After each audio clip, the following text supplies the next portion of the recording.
Whoa. Check the mics one last time. Hey, there we are. All right.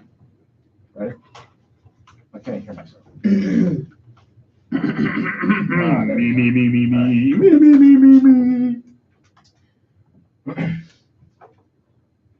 Well, what's up, Atlanta? This is the Miles and South podcast brought to you by Dirty South Soccer in the Palatial 68 The Fan Studio.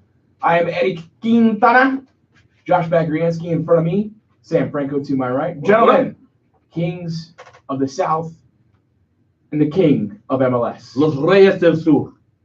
How's it feel, guys? That's Kings of the South in Spanish for those out there that might be confused already. Those non-native speakers. No way. And if you couldn't figure that out, seriously, come on, you should be able to know. Not only Kings of the South, just listen Kings to of the goal scoring record has finally been set. We've been talking about this. I know you guys as media members may be a little relieved that you don't have to ask about this every single week anymore. We didn't ask them. I was just saying, all I got to say about this is our long national nightmare is finally over. Chris Wondolowski is not the all-time leading single-season goal scorer. That's pretty sad. Crazy. No, it's awesome. With it's sad that he was the one that had the record, but whatever. He had good days, I guess, at some point. Not in the World Cup. You'll never let go of that moment. Hell no. Why should we ever? Why should we let go of that moment? It was an empty net. It's okay, Sam. He scored a bunch of goals for San Jose. So that's what totally cool. when people try to defend him to me, it's like, that's fine. I'm not a fan of San Jose. That didn't do me any good. This is supposed to be a happy podcast, and it is not starting the way I was hoping. It was relevant to it was relevant to the conversation. Mm-hmm. Fair enough. But Joseph sets the record. 8 matches still left to go. What a season. Dude is scoring at a pace that I hope people are appreciating the historic nature of the pace that Joseph Martinez is on over a long period of time, averaging over a goal a game now for essentially 2 seasons of playing MLS. I love Taylor Twellman's kind of like fake trolling of him. Did you see that when it was like Joseph has gotten the record or whatever, and you have to go look it up. It's really funny, but it was like I think it was him and Adrian Healy like just standing in the booth talking about it at halftime one of the games or something, and he just goes all off and starts like kind of making fun of her or something, and then he's kidding, and he comes back and congratulates him on the record. It's really good if you haven't seen it. That's good stuff. Yeah. And I know Eric had a good weekend. I got a chance to listen to him briefly. It was with our friends on Relegated at a bar in Dunwoody. I was beyond. And if you want to hear Eric, I was beyond wasted. Absolutely plastered on audio. Hey, he crossed over into immediately. They're like, you can curse on here, Eric, and he just drops the F-bomb 4 times at the top of his lungs. 4 times in a row. He probably thought obliterated. This is at a bar full of people. He probably thought he's doing an episode of Mouse of the South. He was so drunk. Yeah. What is up, Atlanta? Oh, wait. Nope, wrong one. But no, Eric had a fun weekend too. We got to listen to that. What was the scene like out there? I was at the Bird in Dunwoody. In Dunwoody, over off Ashford Dunwoody. Ashford Dunwoody. Yeah, hello. It's just outside the perimeter, and it was good. It was a bar packed full of Atlanta United fans. You had like a couple of tables that had whatever they're watching the Jets do something. I don't know, preseason football. Why you to watch it? But no, other than that, it was fantastic. A room full of Atlanta United fans, a bar full of Atlanta United fans. When Joseph Martinez scored, the entire place went ballistic. Nice. It's a really good. Hudson FC, I thought was a fantastic place to watch a soccer match. This was a great place as well. Okay. It was awesome. I put them at the same level as long as you're with your crew and the bars, packed with Atlanta United fans like it was. Cool to see. Glad you Friday. Sounded like it was a great time. It did. If you want to know Eric had fun, just go listen to those 10 minutes, and you know he was hammered. That's a great plug for Unreled. Unreled. Drunk Eric. Get Drunk Eric on your show, and you're gonna get plugged by me. I tell you that. Big thanks to Jay and Kelly for having me on. I met Nick Afili. I believe that's how you say his last name. Okay. One of our listeners. Yeah, as well. Great. Which is cool. And I want to say I had my tab was like $75. Good. No, $80. Are you going beer or liquor? I had beer. There were 2 plates that I bought. One for me, one for the girlfriend. And then she had some kind of weird energy drink that I guess the Bird serves, and ginger ale, or I don't know if it was ginger ale. I think it might have been soda water. But outside of that, it was all beer. So she was driving. Most definitely. I was in no condition to drive. I want to know more about this weird But look, energy drink. here's my thing. I think I drink more, well-deserved after the 75th minute Oh, well done. than I did before that moment. I mean, I was just pounding it back, but I'm pretty sure I passed the midway, or I hadn't passed the midway point of my beer drinking up until that point. Yeah, I was Okay. sitting at a bar in Athens watching with a buddy, and when Joseph scored, we ordered shots of Luna Azul, the official tequila of Atlanta United. We were like, oh, we got to Very celebrate. smart. So we got to celebrate. So we were like, Rep the we were brand. trying to figure out like what the best shot to take would be, and tequila is more closely identified with Mexico. So I was trying to think, is there like Venezuelan liquor? Like, what are we doing? So eventually we just decided tequila, and then we were like, oh, hey, do y'all have Luna Azul? And they're like, yeah. I go, oh, cool, that's the official tequila of Atlanta United. I feel like I'm a corporate show right now because I've said that like 5 times. But yeah, I mean, it was just a very cool moment wherever you were to see it. Yeah. It was just Joseph Martinez, the Los Reyes del Sur and El Rey de la Liga. Yes, and the father of Orlando City. I was just about to bring that up. El Padre. Speaking of speaking Spanish and translations of Spanish things to English, I'm really upset with the way the quote, I guess the quote that's made its rounds now, how it was translated. It's not that it's wrong. It's just that you missed a great opportunity here. Do you have the quote up, Eric? I was going to say, I think I have it somewhere. I probably should have done this before I started. Yeah, check this thing off. Now that we're on, let's see. Yeah, let's try to find it now. What's up, Atlanta? How's the South Box? But no, it was the we continue to father them, which makes absolutely no sense, in my opinion. When you look at the quote and what it actually said, it's not even a direct translation. It's just and I'm not trying to throw the person that tweeted it out under the bus. I have no idea if he speaks Spanish or not. I don't know if he used Google Translate. I don't know. I have no idea. So the quote verbatim, before you give us what he actually said to Eric, was basically Joseph was asked why Man United continues to beat Orlando City, remaining unbeaten. Right. He said, I don't know, to be honest. Every time we play them, they play like it's the game of their lives, and we continue to father them. Up until the point where, they play like it's the game of their lives, up to that point, everything's fine. Mm-hmm. It's the next part that I'm like, you missed a great opportunity here. Because directly translated, it's thank God we keep being their daddies. I like it so much better. I mean, both are great. That's good because you missed the opportunity for the next time Orlando City's at home or at Mercedes-Benz. Who's your dad? Who's your daddy? But I mean that's like we're their daddy. You missed the shirts with Martinez on them saying who's your daddy. Like all that stuff you missed out on. Who's your daddy or we're their daddies? People started.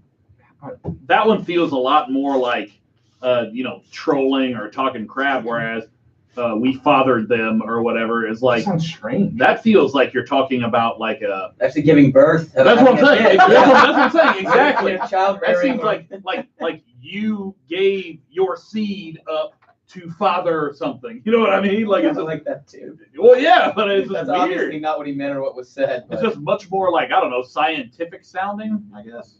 But the connotation is, or the context is, we just keep owning them, right? And so we're your daddies. We are. We're your daddy. And just the way it came out, again, I just think it's a missed opportunity. I'm not trying to throw anyone under the bus. It's not like wrong. It's just I would not have translated. Well, we are definitely their daddies, so to speak. And I think it's amazing to me that again you see the gap that Atlanta United has created between themselves and Orlando City, who have been in the league much longer, and it just looks to be widening and widening to the point where Orlando City this match didn't really try to play. They're a team we talked about it last week. I mean, they have a decent amount of attacking quality. They have a manager in James O'Connor that likes to high press and play with high intensity. Atlanta United came to town and they got behind the ball and would have been thrilled with a 0-0. So it really shows, I think, the gap that's been established between the two clubs, and that you've got Atlanta United going to Orlando, a critical game for Orlando to try to, pull themselves back up into the playoff race, and Orlando doesn't even try to play soccer. It was very telling. I will say they did. Look, I'm not trying to defend Orlando City. Yes, you are. I hate them to my core. It was also wasn't fair the way the MLS kind of threw that quote out there that Orlando City vowed to avoid Martinez breaking the record. That is not in any way how he said the quote. You go watch the actual Right. video of how he said it and how it's kind of portrayed in the article, in the quote that they, or the quote that they use, how they use it, and how they kind of write it out in the article. They don't match. Yeah, well, Because I mean, in the audio, he's like, yeah, of course. he was basically like, yeah, of course, of course I wouldn't like him to. I would rather him not break the record Right. here. He never once says we vow, nothing like that. But it did look to me that's That's it. true. That's the extent of my defending Orlando. It's not even Orlando. It's just James O'Connor. So let's defend them that far, and now let's stop. Now let's crush Because them. it looked to me like their total intent, aside from just playing defensively, was to prevent Joseph Martinez I think from when they setting got- that record. I mean, that looked like their priority. They had Not two just guys, keeping Lane two off the guys score on sheet him the entire game. all game. And the best part, and I thought Joseph's the record-breaking goal embodies Orlando's horribleness so much, because you have basically put all of your efforts into defending and keeping this guy off the score sheet. And on that run from Julian Gressel, Miguel Almiron makes a great decoy run to the right, and Jonathan Spector follows Miguel Almiron. So basically, the guy that you come out to game plan against to prevent from scoring, your best defender leaves open with a 1v1 with the keeper on the record-breaking goal. And it just totally embodies Orlando City's season. You know, individual errors from guys that you're supposed to trust.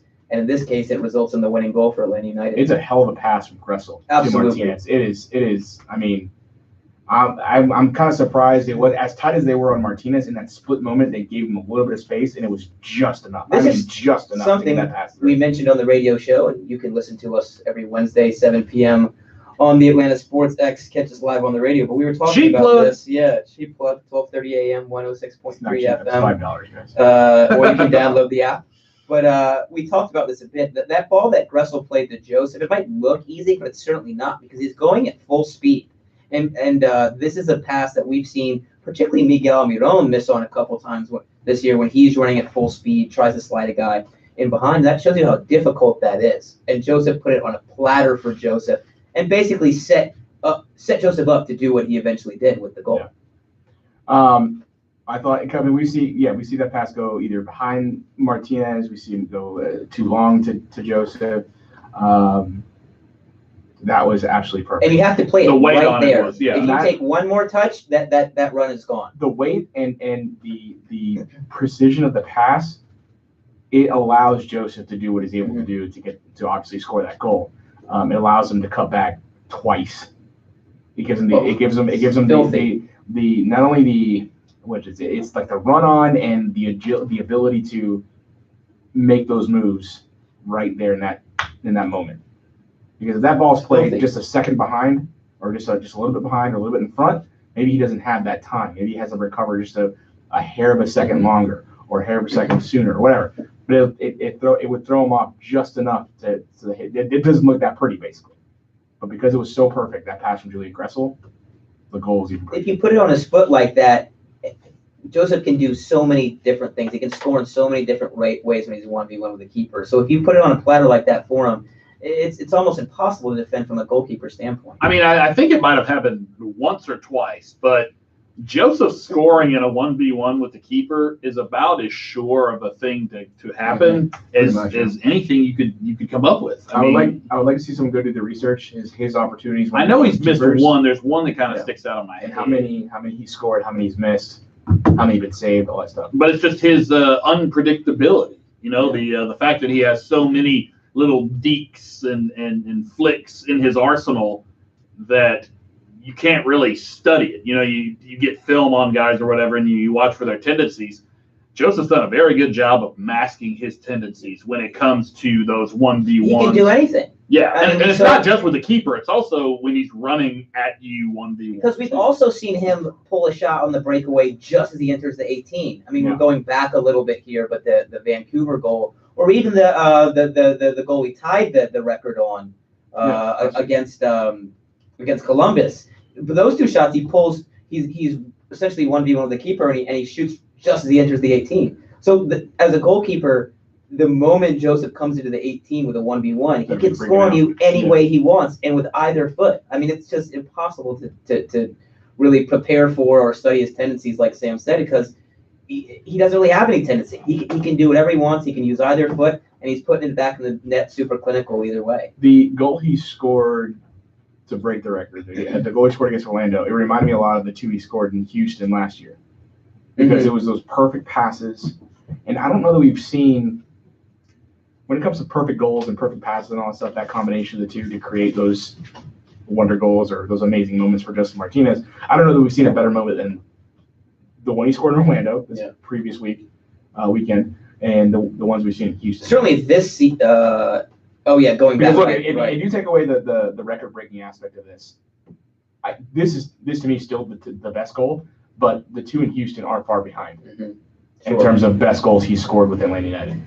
And because I think so many of his goals are about the timing of his runs, his work off the ball, so he doesn't score a ton of great individual goals. And I would even include the, like I just said, the one against Columbus, where he ties the record and basically goes 1v3. So again, you see Joseph Martinez, he's going to score most of his goals in and around the 6-yard box, more of a poacher. But I think a lot of people forget about what a great technical player he is, a good passer. And that also shows in his finishing that he's able to strike the ball from so many different places, use his right or left foot, dribble or lob the keeper. That all shows to me that he's so much more than just a poacher goal scorer.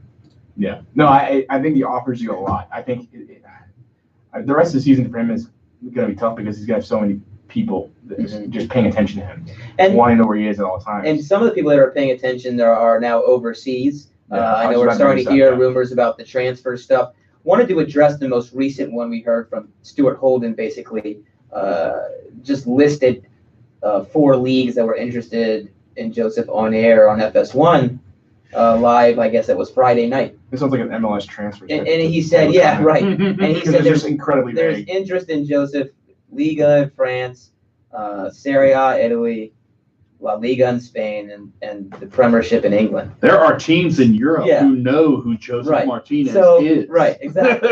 And so everyone, first of all, I think if you're in Europe and you've been looking for a striker, Joseph Martinez, you've looked at him because his numbers statistically stack up with anyone in the world. So the fact that, first of all, it's such a vague rumor, there's no specific team or links mentioned, and the fact that it just happens to come out an hour or 2 after Martinez sets the goal-scoring record gives me pause that there's much credence to those rumors.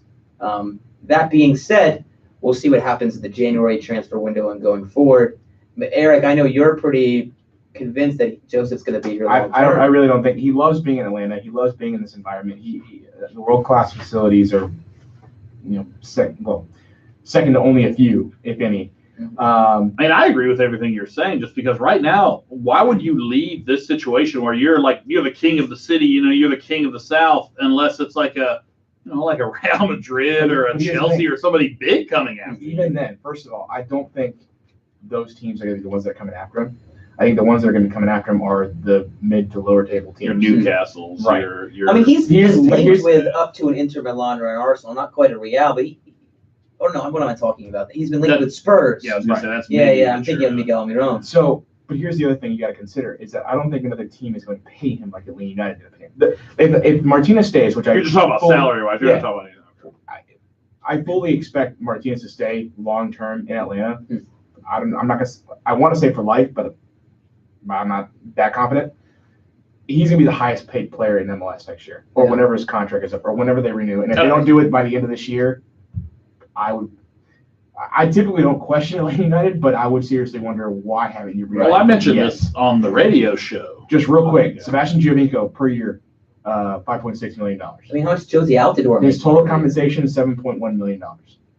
You could easily offer Joseph $10 million a year, $12 million a year, and he'd perfectly be justified. And a couple of our listeners bring it up in the live chat. Clayton and Michael. Clayton says pay him whatever he wants. But Michael Reeves, I wanted to bring it up just because the number he suggests is so low. $4 million? Yeah.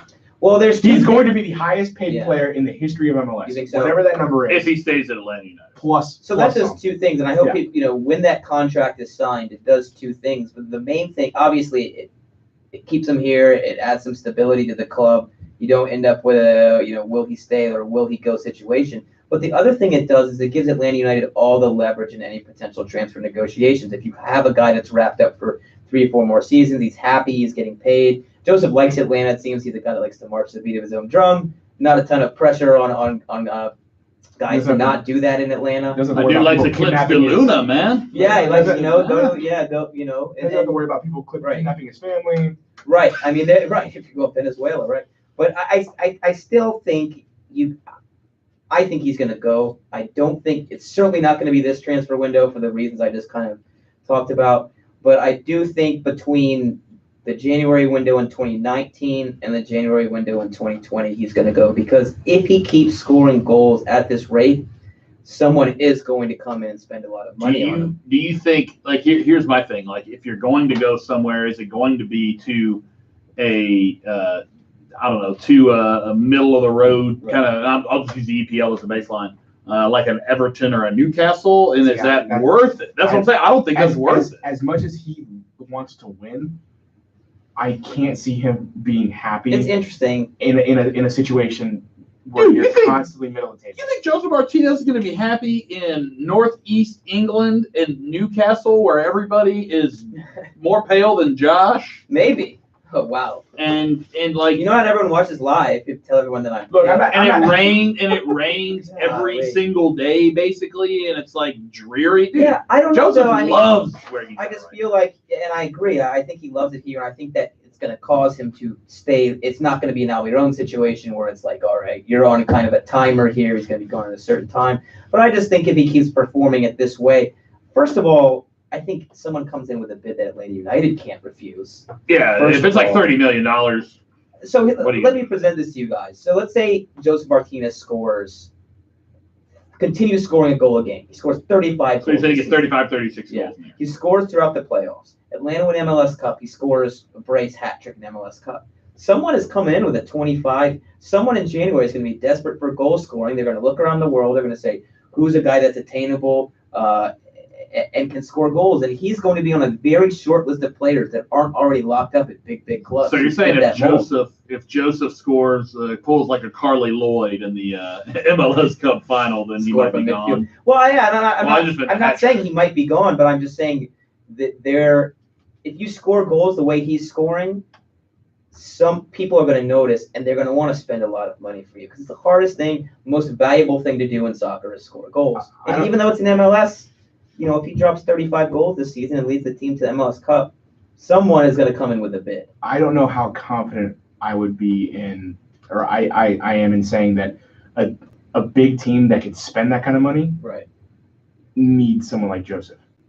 Well, that's why I think at the mid-level Premiership teams are the most likely, because they have the money to come out with a big transfer fee and get on the raise. Where I think he'd be really good? But see, I think Joseph would be like, I really don't want to go because I can make more or less just the same amount of money here, be happier, be more successful. That would be great. I'd love to see him in Germany, because I really think it's not. Germany, I don't think it's just going to be he's the highest paid player in MLS history by like a couple of dollars.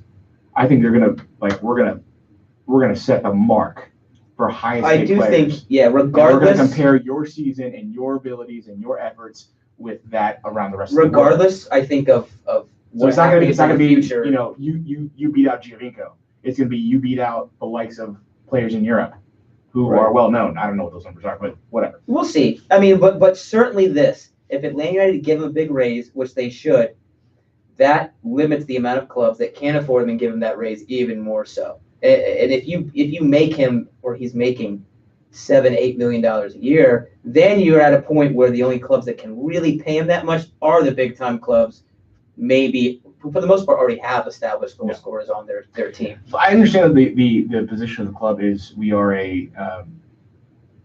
basically we're going to sell. So you think this is kind of an exception to the rule because Joseph likes it here? I want to say that this could be. I'm not saying it's going to be. I think it could be an exception to the rule where they're like, okay, well, you know what? We love Joseph. Joseph loves being here. He loves winning. We love a winner.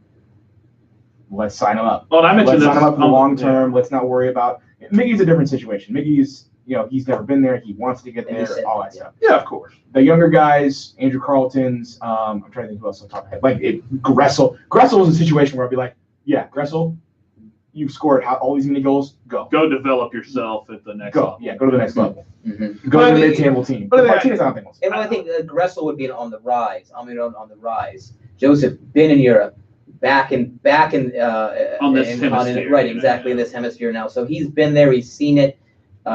by all accounts, didn't have a great time.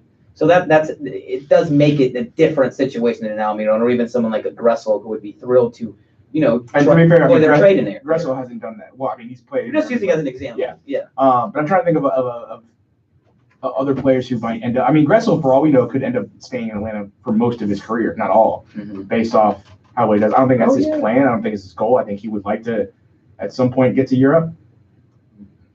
That's different than what Martinez is going through. We already discussed why. Sure. Yeah. Like LGP, I could see being, you know what, I'm perfectly happy, perfectly fine in Atlanta. Yeah. I'm going to make more than enough money. I'm cool here. Plus, he just had a kid too. So. Yeah, I've got world-class facilities. I've got a wife and kid that are happy. I love Atlanta. I really don't want to go anywhere. I'm trying to think who else. Like Franco Escobar, I could see at some point if he gets really, really good, taking off. Well, I think all the guys that came from South America to Atlanta, in some ways, see Atlanta as a potential spot where they can continue on to Europe. Tito, I'm sure it's his goal. Tito would be the guy to be like, all right, Tito, if you're going to go to Europe, it's going to be to a mid-table club, and we could offer you more, assuming he's progressing. Because look, Tito's making himself invaluable, and I'm sure he's getting eyes put on him as well. But again, Martinez, I don't see him going. Well, and I said this on the radio show earlier.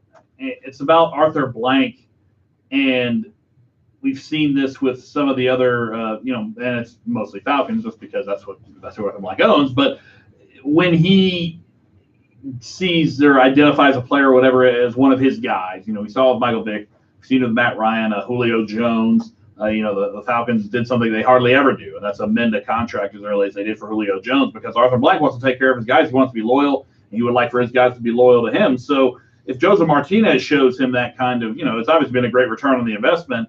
Plus, if he shows him some loyalty and he becomes a player that, is the main reason that Arthur Blank finally gets a championship trophy as an owner. Granted, it would be the MLS one and not the Super Bowl, but still, I think that Arthur Blank, will pony up, especially if it's what's proven to be best for business and best for the bottom line, along with being best for the team on the field. And if Almiron goes and he's off the books, you have even more money available to spend. I think that the mindset of Joseph Martinez and Atlanta United with Joseph Martinez is he could be a world-renowned name.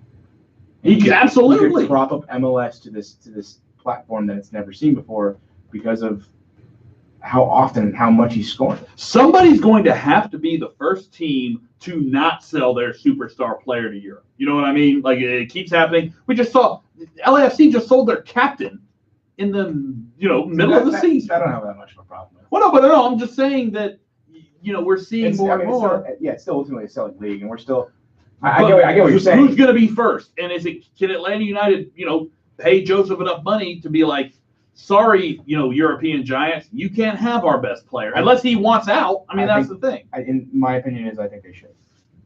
And I was like, if he wants out, then you try to get as much money as you can for him because you don't want to just run a player. But if he's happy in Atlanta and doesn't necessarily feel the need to go over to Europe anytime soon, again, who is it that said it in our Clayton said it in our comments? You pay that dude whatever he wants. Yeah. I think so. He's going to get paid, and as we mentioned, even if he does leave, if you pay him, you're going to get a much, much larger transfer fee when you do sell. Julian Gressel right back. That was an interesting experience. It worked out really well. He played fantastic. It did. I look at it was just funny because we were talking about it last week. How could we get Barco, Tito, and Gressel on the field at the same time, having no idea that Franco Escobar was at the time maybe had just gotten injured, didn't know if he was going to play on the weekend, and here we have Gressel playing right back.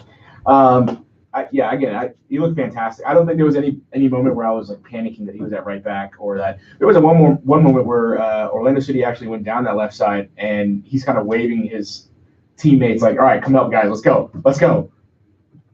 No, won't catch that moment. I didn't see it. He's waving his teammates on. I didn't see that. No.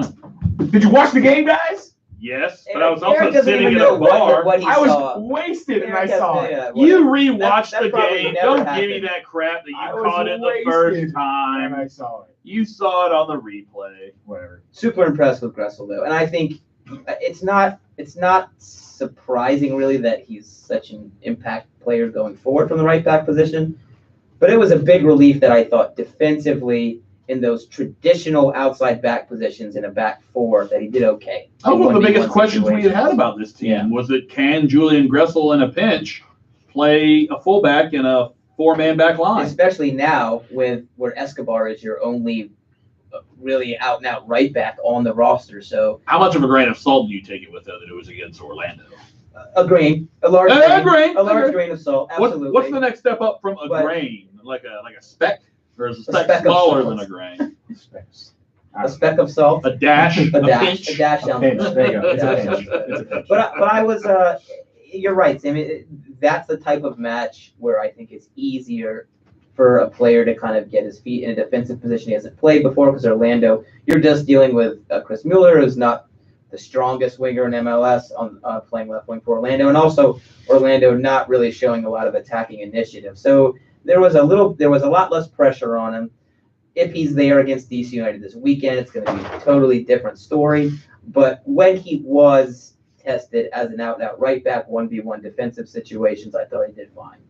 Yeah, the one thing I always say about everyone, I said about Carlton, I said it about Marco and Tito. Tito big time last year, just the consistency. I guess not Tito last year. I just wanted to play better. Consistency. But consistency in that he had a good performance against Orlando. If you were to hop in against DC United at right back, do we get the same performance out of that, or was this just a one-off? In the grand scheme of things, I don't think it is. We'll see. But I need the proof, I need to be sure that if Escobar does go down long term, going into the playoffs, that Gressel is a solid replacement at right back. At this point, I almost want to see him play left back and see if we can't. I might as well there, throw him in goal too. I think it's 8 positions that he's played this season. Speaking of DC United, they're down 2-0 on Philadelphia Union. The Union really on a run right now. Yeah. Wow. No Assad in the 18. Sad day for Assad. Wonderful to see him against DC United next week. We'll get into that a little bit later. He's instrumental in. There's a piece of trivia, Atlanta United trivia, that I brought up on the radio show. Yeah, but you ruined the trivia going to break, giving away the answer. But Julian Gressel involved in or assisted in the record tying goal and the record breaking goal for Joseph Martinez. Awesome. So, who else? Who else would have come? Give him a ribbon, a certificate. Joseph, I'm sure, has given him all the props in the world, because it's not like that's the first 2 times he's gotten on the end of the ball from Julian Gressel. His service is just world class. If it was the 1980s and everyone was still playing a 4-4-2 with kind of a traditional right mid, Julian Gressel, I think, would be world class, one of the top players. Yeah, with the way he crosses the ball into the box. Look, we're talking about team in Europe. He's eventually, and I would kind of brush this over earlier. He's eventually going to get some eyes put on him. I think so, especially now that we're seeing teams start to play that 3-back system with wing backs. Yeah. At 3-5-2, 3-4-3, he fits perfect. Yeah. Can we talk about that first goal? It comes off of where McCann earns a free kick. Look great, Chris McCann drawing a foul. When he goes forward, there's just so many different things that could happen. Yeah, I was gonna say. What's gonna happen here? When him and Barco try to combine, Barco's like, this guy's so he's going to the ball, but he's so slow. I don't know. Well, what I'm saying is what to do. When you see this just lugubrious overlap from McCann on Barco, it's like. That's what it is. It's funny to watch them try to match plodding up. along. You couldn't have 2 more different guys on the left, but McCann wins the foul, and then it's Joe Bendick time. Yeah, so it's Barco who puts in the cross. It doesn't. Well, it bounces right in front of Joe Bendick, but before that, Joseph Martinez. I don't think he actually gets a touch on it. If he does, it's like 1 hair. Yeah. But it's just enough to make Bendick guess. Yeah. Or he's anticipating Joseph. He's got to figure out whether is it about to go off Joseph? Do I need to hold back on this potential save, or do I need to plan to make a dive on his potential header? Or you're kind of frozen in time for a second, not knowing what's happening. Mm-hmm. In that split second, the ball obviously doesn't hit Joseph, bounces right in front of Bendick, who has absolutely no time to react to that, because Joseph is already so close to Bendick. That ball bounces, and again, Bendick no time. Yeah. And LGP just crashing the boards. comes away with an easy one. Beautiful to start. I'm actually kind of disappointed that he didn't have like a, because I mean it's fate that he scored right after he fathered 2 days later or whatever. I don't know if it's fate or if it's Orlando or what, but that was a really cool moment. And just being in the right spot at the right time. I'm disappointed he didn't have like some kind of shirt or undershirt with a message on it, or the Bebeto baby rock. Yeah, do the baby rock, or the sucking the thumb or whatever. He had no way of thinking he would ever score a goal. That's true. He wouldn't have planned that out. That's a good point. Come on though, because he's in the box on just about every corner. Most of the free kicks. Oh, he's in there. Like he's in there. He knows he's got a chance. I wonder if he knew. He got so excited he forgot that he. Maybe. Within 10 seconds, can you tell me who the last non-LGP, non-Joseph Martinez person to score a goal for Atlanta United was? It was Miggy. Tito, right? Or Miggy, yeah. Just last night. Sure, was it Miggy or was it Tito? It was Miguel. It was the last game. Columbus. Yeah, so Tito. No, it's Miguel Almiron with the third I'm goal really just trying to mess with y'all right now. Jeez. I'm just saying, the last goal that was. Outside of that, though, the point that I'm trying to make there is that, Joseph Martinez had essentially been scoring all the goals other than a few. So, I mean. It's good to see other goals coming other way. And nobody's really expecting to score on a set piece. And I will say one thing. Ezequiel Barco, not great at this match. His dead ball set piece were fantastic. Yeah. He could have had another assist to LGP. Couldn't quite get his head on it. Had another corner that he drills to Almiron at the penalty spot. Bad touch from Miggy. He hits that dead ball really well, and suddenly Atlanta United looked rather dangerous on set pieces. They look competent, yeah. And against Orlando, that makes you look amazing. Yeah. So, but no, let's okay, Joe. I mean, let's get on Joe Bendick a bit, Eric. I know you're a former goalkeeper, right? You want to cover up. It's not a good job. You want to cover for the goalkeepers, but you got to smother that thing, man. And I'm just saying, from the goalkeeper's perspective, you have such little time to actually react to something like that. It's not as simple as just catching and smothering. But after that happened, and Alejandro Moreno was just like, Joe Bendick, my man. And I forget who was doing play-by-play. He goes, he looks devastated. And Moreno goes, he should be devastated.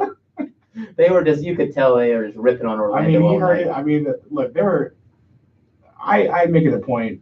I think you do too, Josh. Mm-hmm. To go on Orlando social media after matches. You get into it. I just watch him and love it. But you get into it with those folks. Some of these. I found my boy Ray. Ray's back. He said they were ignoring you. He didn't unblock me. Which one is the one that called us the diabetes trio? DB Orlando. Okay.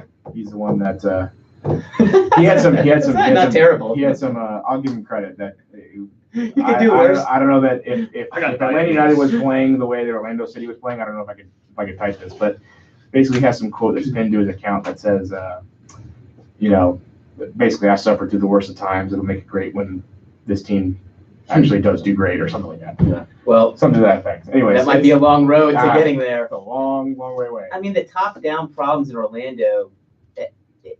They actually have some quality, but they invested a ton of money in this team, and it's it's just a disaster. Like they are in a place where you worry about them long term, not just because of this season, but because over 4 years, it's clear that the folks running things just don't have a hold on things. It's going to get worse before it gets better, I think. There's no way they should have gotten rid of Jason Christ.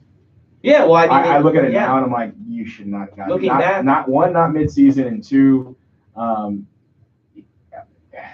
If you do that, you gotta have a plan. He was still a good option, even having essentially given him 2 half seasons. Yeah, he was still a good option, not only for the rest of the season, but to finish out or to heading into next season and beyond. I agree, but even if you do think Christ deserved to get sacked, how it was handled afterwards shows you all you need to know about how the club is run. There was clearly no plan. You go 2-3 weeks with your academy manager coaching, and then you hire a guy out of USL, turned down by Caleb Porter reportedly. So you fire a manager in the middle of the season, you better have a plan to get someone in quick. Yeah. And again, that kind of situation really embodied, I think, the top-down problems in Orlando. We want to talk about some of the other players for Atlanta United. You look at Miguel Almiron, thought he had a fine game. You look at Remedi, who maybe was a little absent, maybe this was his worst game at Atlanta United. You think so?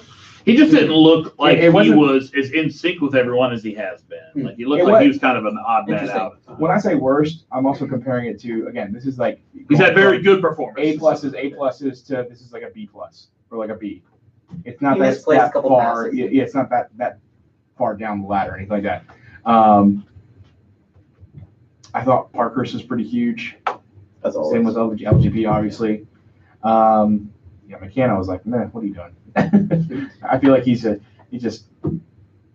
I'd rather see A healthy Garza, or I mean, Garza. yeah, I mean when Garza's back in, I still think he's okay. He's a decent 1v1 defender. Really struggles with the pace, and one of the things that worries I just you. think, look, when you ask so much from Escobar to go forward, and you look at what McCann's giving you, which is basically I'm going to go up into the final third and I'm going to put a cross in. Right. Well, what's interesting there is definitely not much balance from the right to the left side. Whether you play Escobar, whether you play Gressel, that player is an attacking right back.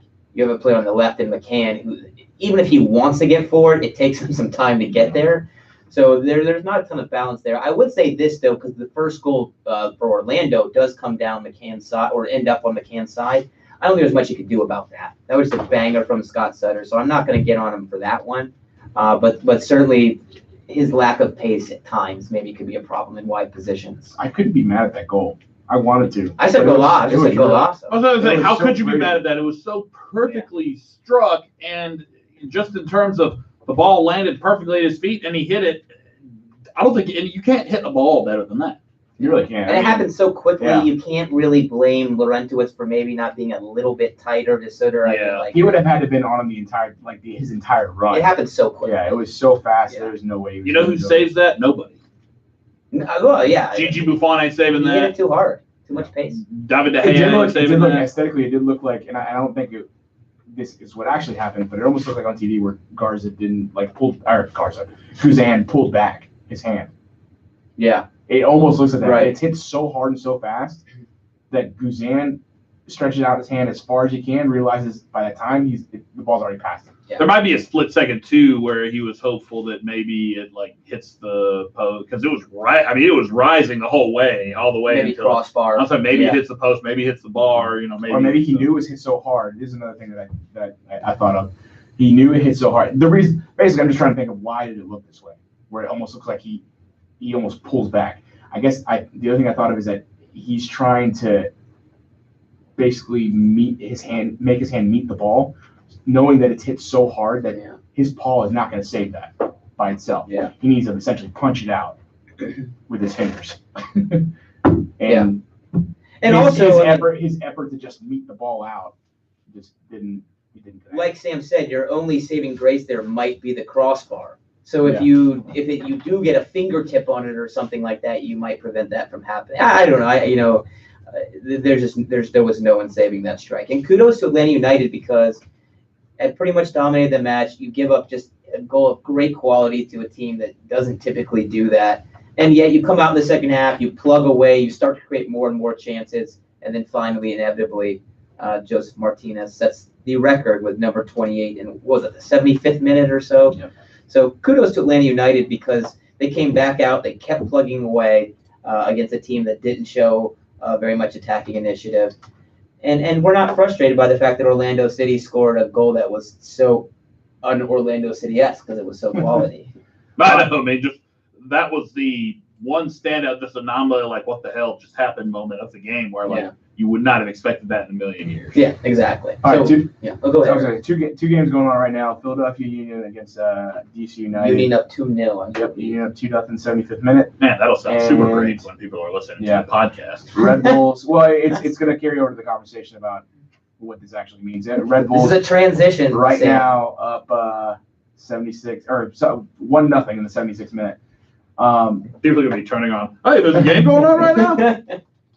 But no, so assuming Red Bulls keep this score line, they're going to be above Atlanta United in points. Atlanta United will drop to number 2. Red Bulls go up to number 1. And so this makes this DC game coming up even much more important because you want to make sure you're at least consistently right there with the Red Bulls. A loss isn't the end of the world, but it really, I mean, obviously puts you behind New York. So it's a position you don't want to be in. You control your own destiny at this point. You want to continue that trend. You want to continue the winning ways. You want to at least match what the Red Bulls are doing. A loss here against DC United, obviously not going to do that for you. And I know DC's struggling tonight, but they've been a very, very good team since Wayne Rooney has come over to MLS, and they've been very, very strong at home at Audi Field. So, and we'll see if Emil Assad is back in the lineup or not. But DC United, a team that can hurt you in a lot of ways, especially going forward. And that Rooney signing has to have surprised. I bet a lot of I'm trying to be very careful here with the language I use. I bet a lot of the traditional MLS media, the ones that act like they know way more about it than you, so to speak. There's a certain cluster of these people. I'm not referring to any one in particular. No one in this room? No. This is more of like now I'm talking about like the national. I mean, yeah, I'm not even talking about like DSS or anything, right. but these guys that sort of, if you have an opinion different from theirs, then you're an idiot. You know what I mean? Like that kind of thing. I bet a lot of them, and a lot of them did have the takes that Wayne Rooney was going to come over here and be horrible, probably not try a whole lot. But if you have that take going into Wayne Rooney coming over to MLS, you did not watch Wayne Rooney play soccer very much, because this is not in his DNA.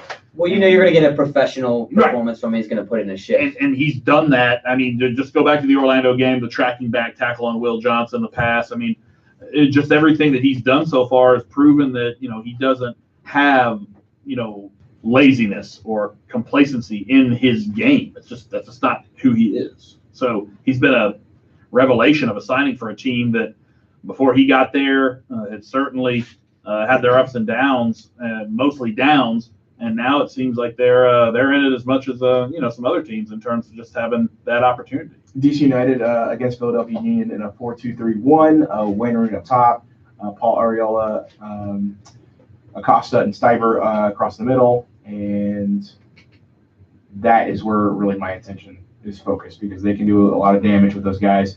If you add in Emil Assad, assuming he's available, that's another cog to their engine. And they can be deadly, especially if you're looking at a situation where Julian Gressel is facing a guy like Emil Assad. Emil Assad is crafty. He can get around you. I don't like thinking about that too much. That Julian Gressel, Emil Assad matchup, if it comes to be, that could be tough. I mean, think about this with DC too, because they still got a lot to play for. I know that the result of this game isn't final yet, but we'll go ahead and include this in the games in hand. They're in 8th place with 23 games played. This is the 24th. Montreal has played 27 games, and they're only up 6 points on DC United. So, like I said, DC United's in it as much as anyone. So they've got a bunch to play for.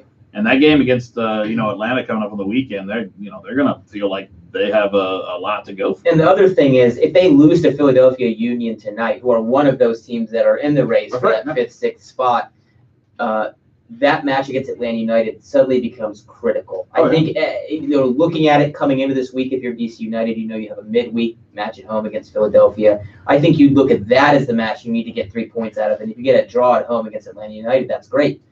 You take nothing from the Philadelphia match, and again, we'll look ridiculous if we go off air and they equalize or win. No, it's fine, because again, if they don't win, then Atlanta United's still on top. And we still even if we lose, control our own destiny. Well, no, I mean from DC United's perspective. If DC United lose to Philadelphia tonight, gotcha. Then the Atlanta United game becomes a match where you need to get 3 points instead of 1. So I think tactically it'll completely change the way they play if they lose to a team in Philadelphia tonight that is also battling for that kind of 5th and 6th spot in the East. So we might see, and we might have seen it anyway, but with the way DC United's been playing, aside from tonight, they do have attacking quality.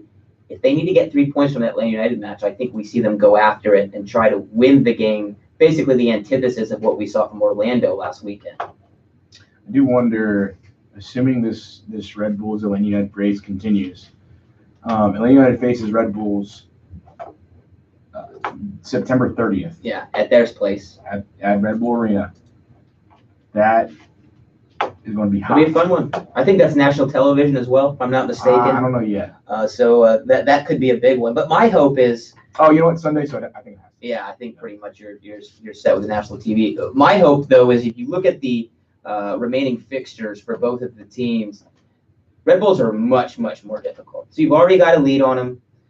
I think maybe you can still win the Supporter Shield, get the number 1 seed in the East, even maybe if you don't necessarily go to New York Red Bulls and get the win. Hopefully it doesn't come down to that. Hopefully we're just running away with this thing and Red Bulls are just sucking it up. Sounds good to me. Any final thoughts on the podcast before we wrap it up? I think one thing that I just wanted to, I did this on the radio show, because I wasn't here last week, wanted to throw a special shout out to the Atlanta United social media team for Super Martino Brothers. That is one of the funniest things I've ever seen in my life. And brilliant work from our man Ryan and all the folks over there that I'm sure worked really hard on that. Do we know that they did it for sure? Because I have a theory. I thought you guys were supposed to research this. You big media types, league media, would come back with an answer for us. I want to know. Don't put me in this category. I'm still waiting for a response. I'm just kidding. No, because the only reason I asked is because I saw MLS Digital tweet something out, very much in the same vein of what the Super Martinez Brothers thing was. So I'm wondering if it was done for them. I have no idea. Well, why would the league do that? Because I don't know. It trolls Orlando. Just more proof MLS hates Orlando. I was gonna say it trolls Orlando. I don't think the league would want to have any, hand in that. I'm not saying they did. I just saw something very, very similar to what Atlanta United did. It was different, but very, very similar. Interesting. But look, I really want to be playing like this time. I don't know. This time in a few months, I want to be on my computer playing Super Martino Brothers. I mentioned that because there was an episode of the show Community that used to air on NBC where the whole episode was a video game, and the characters and everybody's inside the video game. Some people on Reddit went and made the video game from scratch, out of nowhere. So I know that there are a lot of uber talented Atlanta United fans out there that would know how to do something like that. So let us know how we can help, which I'm sure we can't because we're not smart. But fair enough. Yeah, well, we want to play Super Martino Brothers. So somebody out there that is way smarter than us, make that happen. We'll send you a shirt. There you go. Exactly. Perfect. Totally worth your time. The other thing that I wanted of your choice. I wanted to give. I don't know if it was. I think this was MLS for sure. Josh will give you his shirt right now. Was the Player of the Week announcement where he's walking through the tunnel and Martinez looks back at the camera? Mm-hmm. You saw that? You not see that? Swag. Look it up right now. Swag. Player. Look it up Goosebumps. right now. That thing is awesome. Yeah. It gives you the goal calls, I think, in English and Spanish. And he's just walking back into the tunnel. I think he has his hands on his face or something like that. Yeah. And at one point, he just looks back at the camera, and it's the most badass thing I've ever seen in my life. He has a great look, doesn't he? The only thing more badass is the stare back. And we didn't talk about that. How awesome was that? I really wanted to know the back. When he scores that goal, he just broke the all-time single-season MLS goal-scoring record on a beautiful goal, and he has the wherewithal, the in-the-moment thought to just turn around and that's posterization. In the NBA, you could dunk on someone and then do that. That's essentially what Joseph Martinez did. He posterized Bendick and then just turned around and admired his work. It was awesome. That's not the first time we've seen him do that. I really want to see want to hear what the backstory is behind that, because there's something there. He didn't just do that because he just made a good play. They were either barking at him all game or something. Because to him to have that kind of a stare down, I've never seen him do that before. Not that stare down. I mean, there was something there because you don't do that in your moment that you just broke the record in. I mean, was it him just it's almost like the bat flip / stare down of a home run. You know what I mean? He's just sitting there admiring his work. And his work in that instance was shaking Bendick out of his shoes and leaving him in a heap on the ground. I just kept thinking that he turns around and he basically just says, "Yeah, I just got that, you mofo." Yeah, I mean, that's essentially what he says. But that was cool. He did have a quote. They kind of asked him what he said, and he basically said, or translated as, "What can you say now?" Basically, was along the lines of what he said to Joe Bendick. He said he'd been getting on him a bit about Atlanta United playing too slowly, which I thought was weird because Orlando were trying to kill the clock. But basically, after he scored the goal, said, "What? Say what? What are you going to say about it now?" I'm really upset I can't find this video. This is fantastic. That's great stuff, man. That's the thing. You saw it though, right? Yeah. You know what I'm talking about. Throw it up on Twitter. We can tweet that thing out. Yeah, I'll tweet it out. I can't find it. I was going to say, this is not good potting. All right. Twitter handle. Where can they find you guys? Before I go real quick and give my Twitter handle, just want to give a big shout out to Clint Dempsey, who announced his retirement today. One of the all-time U.S. men's national team legends, and to me, a player that we don't have enough of at the highest levels in this country, a guy who's not just a great player, but has a great swagger, creativity to him, mentality. Mm-hmm. And you look at the way he rose through the ranks, U.S. men's national team could use a lot more Clint Dempsey. So we'll miss you, Clint, legend. You can find me on Twitter at JoshB914 as well. He also proves, by the way, that in your Dempsey talk, he also proves that the system of going through college, people are like, oh, you can't be good if you go to college. That isn't necessarily the case. Some guys are just good. Yeah. And he was one of those players. He played at Furman. Very good player, but yeah, he didn't develop maybe as early as some guys, but still turned into one of the best players the U.S. has ever had. At Sam J. Franco on Twitter for yours truly. At Eric G. Quintana. Have you seen it yet? You say I'm going to look at it. All right. Well, we'll give you the reaction next week. Yeah, we're going to start the podcast. Josh will be like, oh my gosh, that was cool. Find the podcast at MOTS Podcast. We're on YouTube now. We also have a radio show every Wednesday, 7 to 8 p.m. on 12:30 a.m. on the radio dial. And 106.3 FM, Atlanta's SportsX. The SportsX, make sure you tap the app. Yeah, and the app. That app. Some people have issues finding the app. The app is not SportsX. It's Atlanta's SportsX. Atlanta's Sports. It's on your iPhones and whatever cellular telephone you use. Yeah. Give away a prize over the phones. Ooh, that is good. Today. Isn't it? Oh, wow. That's the whole thing. Yeah. Well, I got no. Oh my God, that's horrifying. Look at the end. Right? Especially in the Orlando tunnel. It looks like he's like walking through. Oh my God, he's a scary man. He's a bad man. Listen to it with the audio. Tell me what you think. Bad after man. the podcast. Okay. That was outstanding. Sorry. Like everyone's sounding, oh. We're giving away prizes as often as we can. So if you want to, what should we do this week? We gave one away on the radio side. We're going to give one away on the podcast side. We did. Let's see. How about most creative, not like, I don't know, poem? Like if you wrote like either a haiku or a limerick or something about Joseph breaking the record. Yeah. Joseph Let's do that. Email them to us, motspodcast@gmail.com. I guess you could tweet them to us at MOTS Podcast, although probably, be more beneficial to just email it. But yeah, we're not talking about like an epic here. Don't write the Odyssey and send that to us. Give us like 4 lines, you're good. Or a haiku, haiku, limerick, just something about Joseph Martinez breaking the goal scoring record. Most creative one wins a prize. Absolutely. Most creative one, best one, the one that makes us laugh, the one that I guess we collectively just love the best. We'll give you guys your pick of basically any item under $50 in the Atlanta United MLS store. And they don't have to be like, super, super clean, but we also don't want any once was a man from Nantucket either here. Okay, just keep it about as clean as you can. In order to Dickory Dock, none of that. In order to continue giving away these prizes, we're good for a while, but we'd like if you guys donate to the podcast. Patreon.com/MOTS Podcast. You can donate $1. You can donate $50. You can donate $5,000, whatever you want. You can do $1 million. You can do it for a month. You can do it for 2 months. You can do it for as long as you want. They let you cancel basically any time. If you're watching on the YouTube channel by now, the look that Josh just made when I said $1 million, he's like, yeah, that'd be pretty good, It's about right. Any contribution would be fantastic, and that way we could keep the prizes coming. Make sure you guys get chances to win. Maybe next week we'll do just a Patreon only raffle. Oh yeah, let's get the page. Was it Patreon? Patreon.com/MOTS Podcast. Yeah, that's how you can donate. Fixated on the video.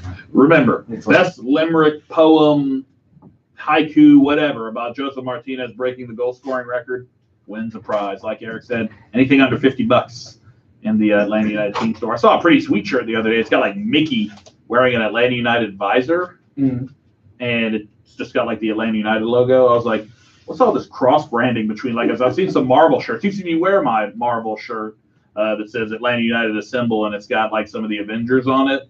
Like Fanatics, the website that runs all these stores, it's like cross branding like Disney and Marvel and Star Wars with all these things. I'm like, this is pretty cool. I got an Avengers Atlanta United. Is that Mickey Mouse? Mickey Mouse, yes. The Mickey Mouse wants out of Orlando. Heard it here first. He wants Ooh, out. that'd be a good call. Is Buy that that Mickey Atlanta Mouse United, Atlanta United shirt just Atlanta to United show swag, off. Yeah. I'd Uh, have to do that. Good call, Josh. all right, that will do it for us. Make sure you keep in touch with Dirty South Soccer, your SB state, SB it's late, SB Nation station for all things Atlanta United. All right, that'll do it for us. See you later, Atlanta. Peace. Tap that up. Come on, Houston. You got 3 minutes to equalize.